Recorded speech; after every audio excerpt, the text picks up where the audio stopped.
Are you looking to level up your Forex trading? Here are my 5 tips on how to become a funded trader in 2023. Now in 2022, I received my first ever funded trading account, and this year I look to expand my capital and look to move towards becoming a 7-figure trader. So today I want to discuss my 5 tips if you're looking to start your first ever funding challenge. And my first tip number 1, is to trade a live account for 12 months before applying for your very first prop firm.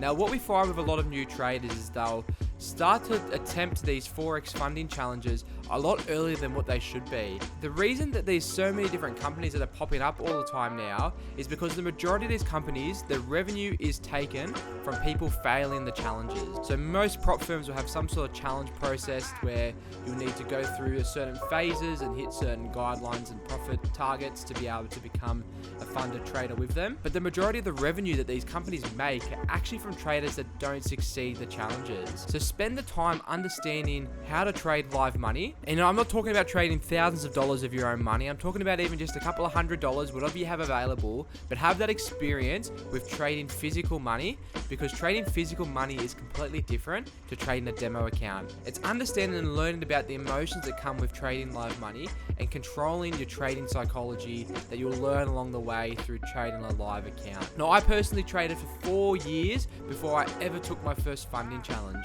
You know, I did stop between different systems along the way, but once I got comfortable with a system and I had my plan all tested, I spent 12 months trading my own money before I went to apply for my very first FTMO funding challenge. And I passed this funding challenge on my very first attempt with FTMO, and I take a lot of that down to having the experience in the markets before jumping in and taking on that challenge. Now, my second tip is to practice and to prepare.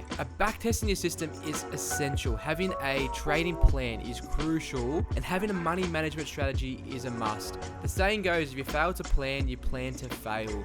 And this is exactly the point when it comes to attempting a funding challenge. Now, don't go out there being a hero and taking on these challenges without having the essentials in place. There's no profitable trader that doesn't have a plan, that doesn't backtest their strategy, or have money management rules. So don't think that you're different. Go and take the time and spend the hours that it really takes to backtest a strategy and to develop a strategy and have that trading plan in place to give you the very best chance to pass this trading challenge. Now, my third tip follows along from this, and it's to have rules regarding risk management during your trading challenge. Now, typically a lot of these challenges will have certain profit guidelines that you need to hit. So for FTMO, for instance, you need to be looking at returning a 10% profit in a month period. And I personally only shoot for 3 to 4% profit per month. That's a very good month for me. So trading, 2.5 times more profits in that month during that trading period, I'm going to need to up my risk to be able to give me the best opportunity to be able to pass the challenge. So I personally upped my risk to 2.5% on every trade. So this means if I take 4 trades at 1R in a row and I was to win all 4 of them, I'd pass the first phase of this trading challenge. Now, I know that my average loss is typically less than 1R. It's about 0.4, 0.5R for every losing trade. So I know that I can comfortably up my risk and not be too afraid about hitting the maximum drawdown. Now, in my first trading challenge, in the first phase, I went through a pretty significant drawdown. I nearly lost my account within the first couple of trades just from taking large losses at the beginning of that challenge. Now, all the trades I took were good trades. It just happened that I got a bit of misfortune, but I stayed persistent, and because I had that money management plan in place, because I knew how much I'd be risking per trade and I stuck to my rules, I was able to come out the other side and pass that trading challenge on the 30th day. So have some rules in place when it comes to your money management when you're taking these challenges. Make sure you stick to these rules. Don't be afraid if you do go in the drawdown, just stay consistent with what you planned previously. And the 4th tip aligns with this one as well. It's to stay disciplined.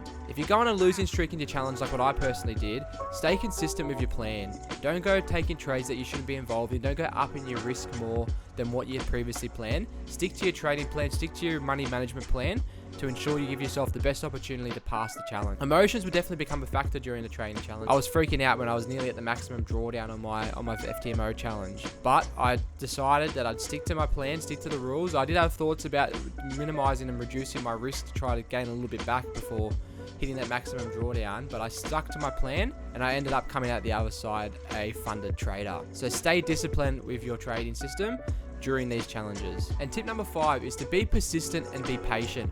Don't expect to pass the challenges on the very first attempt. The passing rate is so low that most traders won't be able to pass on their very first attempt. So just keep persistent. If you do fail your first challenge, take a step back and understand the reasons why, if there's any mistakes that you made or anything that you can do to improve and to become a better trader, and look to tackle it again in the near future.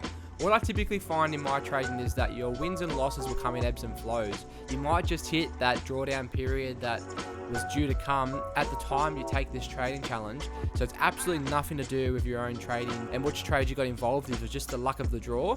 So if you do fail the trading challenge, look to take another one straight away, because you never know when that next winning streak will come along. And I think my trading challenge probably shows a good example of that, because after that drawdown at the start of my trading challenge, when I passed the first phase and went on to the second phase, I'd passed that second phase within a matter of 2 days. So I hit 3 winning trades in a row that are all significantly large winners, and I'd already passed that second phase and was a funded trader 2 days after I passed the first phase on the 30th day. But take the time to step back and understand if there was any mistakes that you made, because this is the best opportunity you'll have to be able to rectify those mistakes, to give yourself the best opportunity to become a funded trader in your very next attempt. So that's it, guys. That's my 5 tips into how to become a funded trader in 2023. If you have any questions regarding taking your first challenge or failing previous challenges, please feel free to comment down below. Otherwise, thank you so much for tuning in, and I look forward to seeing you next time.